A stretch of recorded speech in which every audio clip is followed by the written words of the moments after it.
Bonjour et bienvenue sur JTPT, journal télévisé pour la Thaïlande, journal hebdomadaire qu'on retrouve chaque dimanche. On commence toujours par saluer la centaine de nouveaux abonnés qui sont arrivés sur la chaîne. Bienvenue à vous et pensez à vous abonner car vous me voyez régulièrement parce que YouTube vous propose mes vidéos mais l'abonnement n'est toujours pas là donc pensez-y, je vous remercie d'avance. Peut-être que ce JT sera un petit peu plus court car juste après je fais la vidéo live avec ma communauté. Donc si vous n'avez pas vu la vidéo, si vous n'étiez pas présent pendant ce live, pensez à acheter un petit coup d'œil. On discute, on donne des infos. Je réponds à des questions qui vont vous renseigner sur l'immobilier, sur le coût de la vie en Thaïlande, etc., etc. Comme je dis toujours, du contenu je vous en donnerai jamais moins mais toujours plus. Allez, sans plus attendre, cette semaine de quoi on va parler? On va reparler un petit peu argent avec l'histoire des QR codes en Thaïlande et la monnaie nationale, le baht, qui monte et qui inquiète toujours pas mal de gens. Le pays sous l'émotion après la tragique news de l'Inferno Bus, le bus de l'enfer, qui a emporté la vie de 20 petits-enfants ainsi que 3 enseignantes. On va donner plus de détails sur la cause de cet accident. Les inondations toujours là dans le nord du pays. Et ce coup-ci, ce sont les éléphants qui se sont retrouvés noyés. La prostitution serait peut-être légalisée dans les casinos qui devraient être aussi, eux, légalisés. Et restez bien jusqu'à la fin pour le zapping, donc générique et place aux news.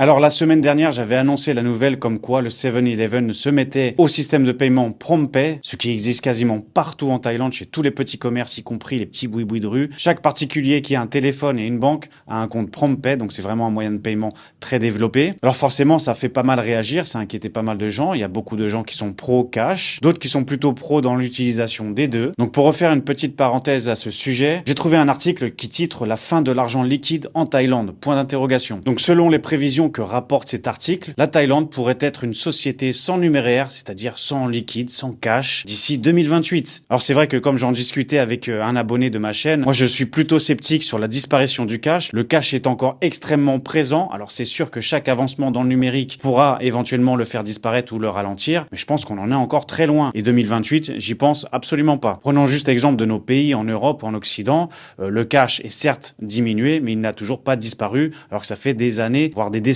qu'ils essayent de le limiter. Et donc, selon un sondage, 22% des Thaïlandais pensent que d'ici 2026-2028, on n'aura plus l'utilité de ce cash. Autre chose que je relève dans l'article, on a un chiffre. Donc, apparemment, 97% des consommateurs thaïlandais qui utilisent au moins une fois par semaine les applications bancaires pour payer ou effectuer une transaction RTP, transfert en temps réel. En gros, un paiement directement par téléphone, un transfert instantané, QR code, etc. Le succès PromptPay a perturbé les activités de Visa sur le marché thaïlandais, en particulier dans le service de carte de débit. D'ailleurs, 20% des détenteurs de cartes de Visa ne l'ont pas renouvelé à expiration. Donc c'est vrai que moi aussi, personnellement, je n'ai absolument pas besoin de carte. Pourquoi? Parce qu'on peut même retirer son cash au distributeur sans carte bancaire, sans carte de crédit, car vous utilisez tout simplement l'application. L'application vous donne un code. Au distributeur, vous renseignez ce code et vous tirez votre cash sans carte. Donc au final, je pense que c'est plutôt les cartes bancaires qui vont disparaître avant le cash et que le cash sera encore bien présent. Quand on voit justement le chiffre de 97% des Thaïlandais qui utilisent au moins une fois par semaine les QR codes, les paiements directs, mais à côté de ça, on voit bien que le cash est toujours très présent. Donc voilà, je pense pas que ça va annuler du jour au lendemain et encore moins d'ici 2028. Enfin,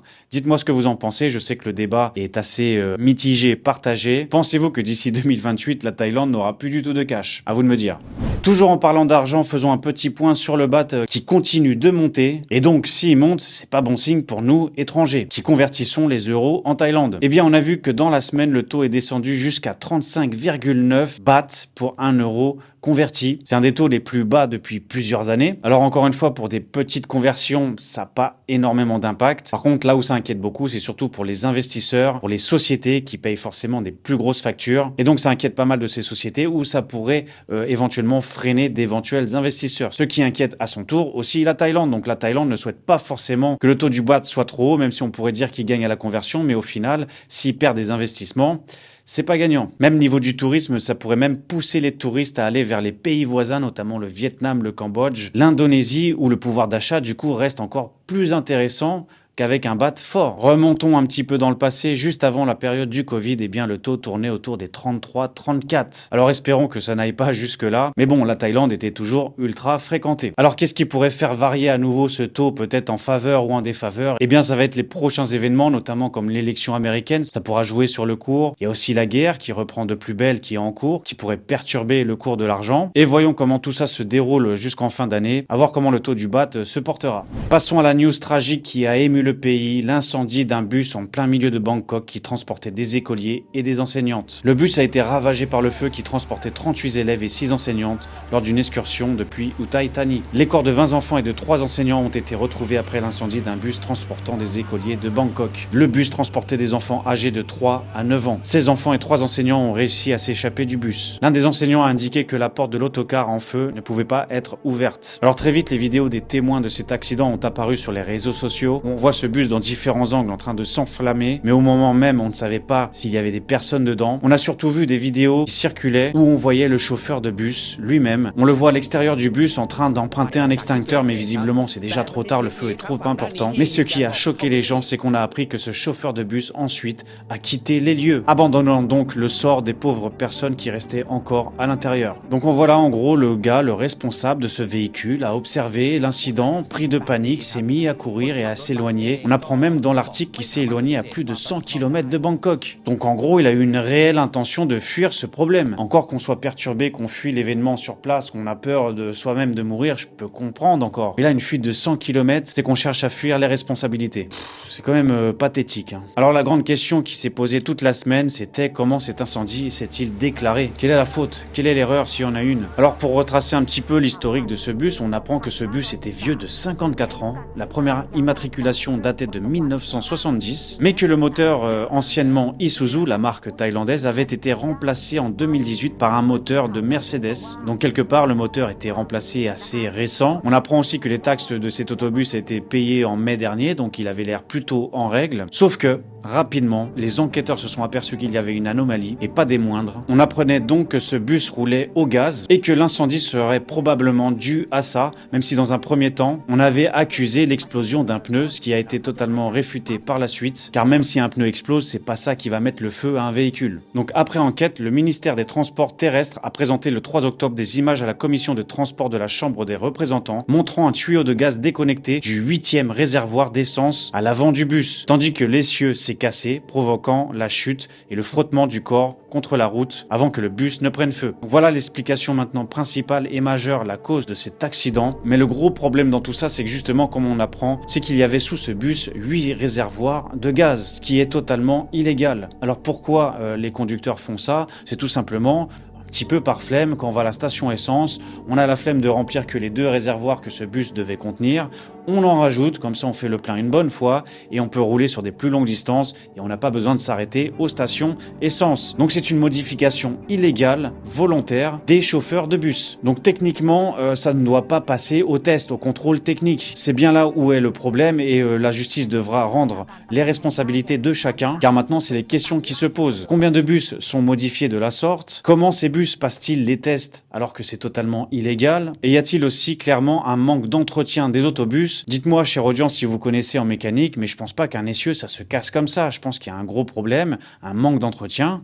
car c'est une pièce assez grosse, assez solide. C'est pas tous les 5 minutes qu'on entend qu'un essieu d'un véhicule se casse. Donc le chauffeur en question, qui avait disparu à plus de 100 km de l'incident, s'est rendu lui-même à la police, car visiblement il a dû comprendre qu'il n'allait pas pouvoir s'échapper bien longtemps. Il y a des caméras partout. On connaît le nom de l'employé de cette compagnie, donc bon, je pense qu'il s'est rendu compte, je pense qu'il a dû réaliser un peu la gravité de la chose, il s'est quand même rendu. Alors quelles sont les conséquences maintenant et les mesures qui sont prises suite à cet incident tragique? Eh bien, le ministre de l'Éducation a décidé directement de tout supprimer, toute sortie scolaire pour tout le monde. Ce qui n'a pas plu à la première ministre, équivalent de la présidente du pays, qui a recadré ce ministre en disant non, les enfants n'ont pas besoin d'être punis, ce n'est pas de leur faute, ce n'est pas là d'où vient le tort. Et puis c'est vrai que techniquement, la probabilité que cet incident arrive une deuxième fois dans la foulée, je pense qu'il y a très peu de chances, d'autant plus que maintenant, il va y avoir beaucoup de contrôles. On va apprendre ça avec cet article. Les 13 426 véhicules utilisant du GNC, le gaz en question, seront inspectés dans les 60 prochains jours. Les inspections commenceront par les 2930 35 bus non réguliers pour les excursions. Dorénavant, les bus d'excursion devront avoir du personnel à bord formé pour la gestion de la crise et des soins passagers. Donc oui, il faut toujours malheureusement des fois passer pour un drame pour que derrière des mesures plus strictes soient appliquées et mieux respectées. Donc tous les bus vont se faire contrôler et ainsi rajouter peut-être un peu plus d'encadrants, un peu plus formés à ce genre de crise. Car comme on a vu les photos des 3 enseignantes décédées, elles avaient l'air plutôt assez jeunes, certainement pas du tout formées à ce genre de crise. Les funérailles collectives et sous patronage royal se déroulent durant 5 jours à l'école située dans l'enceinte du temple Wat Khao Phraya Sankharam. De nombreux personnages très importants ont fait le déplacement comme le mari de la première ministre et le président du conseil privé du roi. Les funérailles donnent lieu à des scènes déchirantes. Alors la compagnie de bus, qui se sent certainement très responsable un peu de tout ça, donc le propriétaire de cette compagnie est prêt à fournir 50 000 bahts par personne décédée ou blessée et une compensation supplémentaire sera versée ultérieurement. Alors oui, on sait très bien qu'une somme d'argent ne remplacera jamais une vie, que 50 000 bahts ça pourrait paraître dérisoire par rapport à la perte de quelqu'un de proche, surtout d'un bébé, d'un enfant, même d'un adulte. Mais bon, il y a déjà un geste de fait, c'est mieux que rien. Ceux qui s'en sortent bien dans l'affaire, ça va être les assurances, parce qu'avec un autocar qui possédait 8 réservoirs de gaz au lieu de 2, je pense que l'assurance va se dire: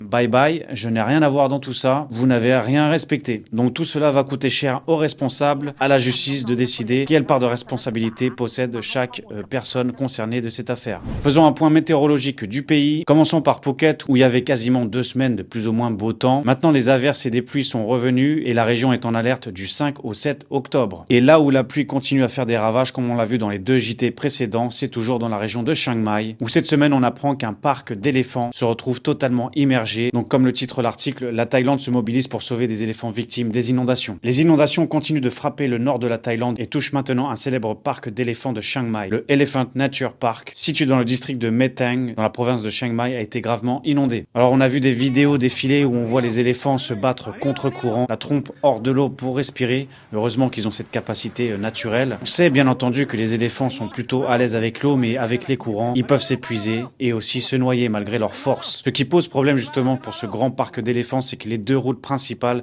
se retrouvent complètement bloquées et coupées, ce qui fait que des renforts ont du mal à venir en aide. Maintenant, les Thaïlandais, les propriétaires de ce parc s'unissent pour essayer d'aller tous les jours sauver des éléphants ainsi que d'autres animaux. Il y a aussi des buffles, des vaches. Ils essayent de les faire monter dans la montagne pour les mettre à l'abri en attendant que l'eau s'estompe. Alors sur un total de 126 éléphants, 117 ont pu être sauvés pour l'instant. Il y a encore 9 qui ont besoin d'aide et 2 qui sont déjà décédés. Parmi l'un des 2, il y avait un éléphant qui était assez âgé et qui était aveugle. J'ai quand même trouvé une vidéo où on voit les Thaïlandais qui essayent de venir à son aide. J'ai cru le voir sorti de l'eau, mais apparemment non, cet éléphant est quand même décédé. Il se retrouvait bloqué dans son enclos et en étant aveugle, forcément ça ne l'a pas aidé à comprendre ce qu'il se passait. Des volontaires sont venus aider les dirigeants de ce parc pour essayer de sauver ces éléphants restants. Ils sont venus avec des bateaux, avec des pneumatiques pour essayer de guider, de faire nager l'éléphant vers un coin plus safe, plus sécurisé. Alors on a vu des images assez déchirantes où on voit l'éléphant, un des 2 éléphants en question qui est retrouvé mort sur la berge, qui a dû s'épuiser. On voit même la propriétaire en pleurs au pied de cet éléphant. Alors oui, on pourrait toujours blâmer l'existence de ces parcs, l'exploitation de ces animaux. C'est sûr que si ces animaux n'étaient pas enfermés, qu'ils étaient libres de mouvement, ils auraient beaucoup plus de chances de survie. Maintenant c'est comme ça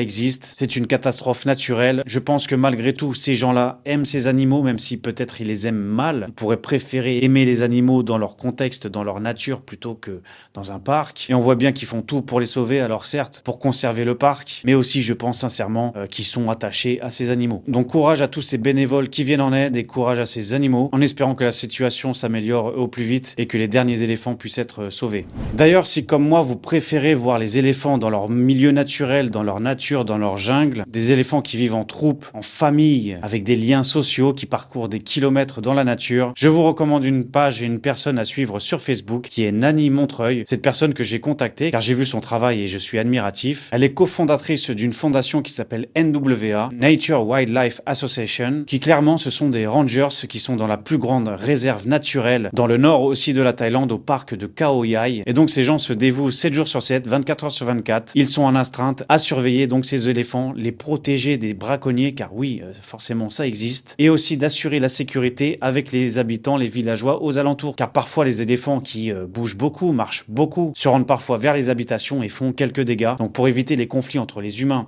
et les éléphants, eh bien il y a cette fondation qui s'en occupe. Et donc déjà grand respect, c'est une personne avec qui j'ai déjà échangé plusieurs fois. Et si un jour j'ai le temps et le budget, j'irai la voir directement sur place. Ce serait vraiment un de mes objectifs de la chaîne, car forcément je vais pas lui demander de venir sur Phuket. Elle n'a absolument pas le temps. Elle est tout le temps en déplacement dans ce parc national. En tout cas, respect à Nani Montreuil. Si vous voulez voir des vraies images d'éléphants dans la nature, suivez cette page et donnez-lui de l'encouragement. Autre news, autre article, on apprend que la première ministre, Madame Paetongtarn, avance toujours dans l'approbation de la prostitution dans le pays. Et on apprend via le titre de l'article que cette prostitution pourrait se localiser dans les casinos, qui eux-mêmes, je le rappelle, ne sont pas encore installés, mais qui devraient arriver d'ici très peu de temps. Donc ça fait pas mal de choses qui arrivent en même temps. Alors pourquoi éventuellement dépénaliser la prostitution? Eh bien, ce serait pour déclarer ces gens qui puissent avoir des droits et éventuellement aussi, eh bien, payer leurs taxes. Alors on comprend bien quand même ces derniers mois, cette dernière année, que la Thaïlande cherche absolument à recenser un petit peu tout le monde, tous les travailleurs du pays, les travailleurs immigrés, mettre un peu la main, un peu le contrôle sur tout ça et récupérer un petit peu de sous. On l'a vu avec les travailleurs de rue, on le voit avec les revenus venant de l'étranger, et là maintenant on s'attaque au marché du ex. On lit un passage de l'article. Une organisation qui défend les droits des travailleurs du ex souligne l'importance de décriminaliser la prostitution. Pendant la période du Covid, de nombreuses travailleuses du ex se sont retrouvées sans compensation ni aide sociale. Plus de 50% de ces 500 travailleuses du ex ont exprimé le désir d'entrer dans le système et de travail légal et de payer des impôts. Alors ça fait toujours un peu sourire pour les petites travailleuses indépendantes. On se demande comment pourraient-elles déclarer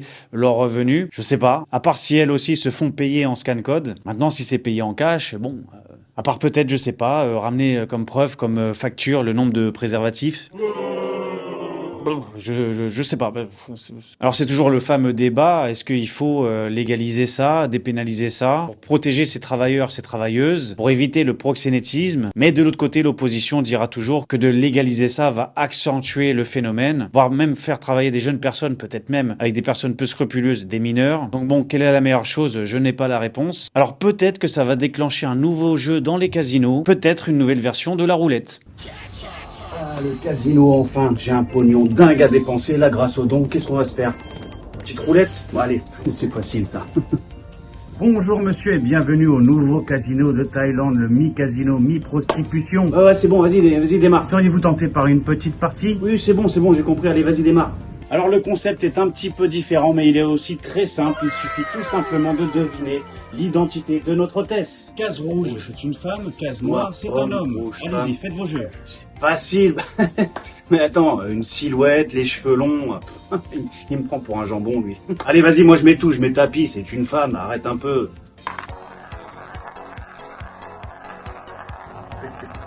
À moi le pognon, à moi le pognon.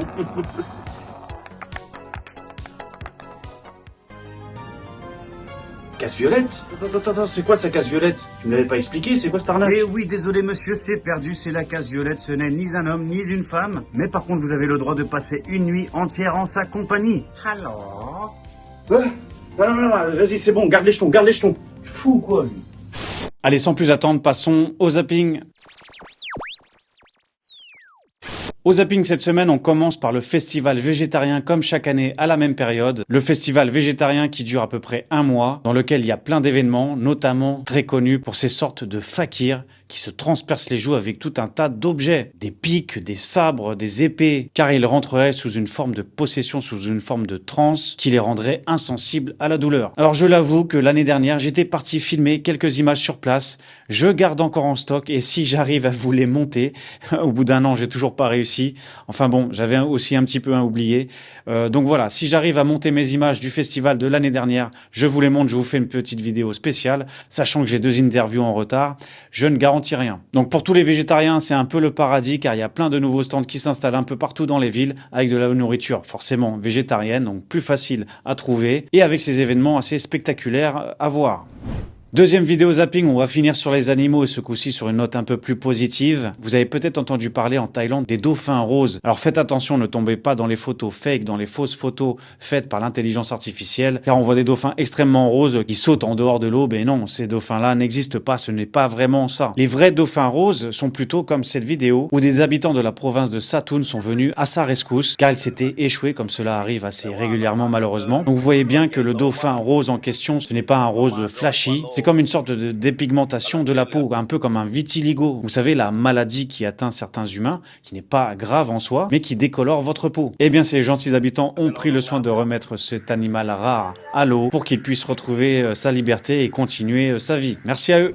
C'est tout pour ce JT, merci d'avoir regardé jusqu'au bout. Je me dépêche car je vais lancer la vidéo live juste après cet enregistrement, on est samedi soir. Et donc si vous n'étiez pas présent pendant cette vidéo live, pensez-y à jeter un petit coup d'œil, on discute entre nous. Je diffuse quelques infos et je réponds à des questions qu'on m'a posées précisément. Donc ça peut s'écouter comme un podcast, vous pouvez mettre la vidéo en arrière-plan, ça va durer à peu près 2 heures. En espérant vous voir au prochain live. Merci encore pour toutes vos interactions, vos commentaires, vos likes, vos partages, vos abonnements. Comme j'ai dit en début de JT, parfois on voit plusieurs fois mes vidéos mais on n'est toujours pas abonné, on a oublié qu'on n'était pas abonné, donc pensez-y. Ajoutez mon Instagram pour voir le JT en vidéo courte. Restez informé, c'est rester éveillé. Je me dépêche, je vais me changer vite fait. À tout de suite. Ou sinon, à la semaine prochaine pour un nouveau JT. Prenez soin de vous. Ciao.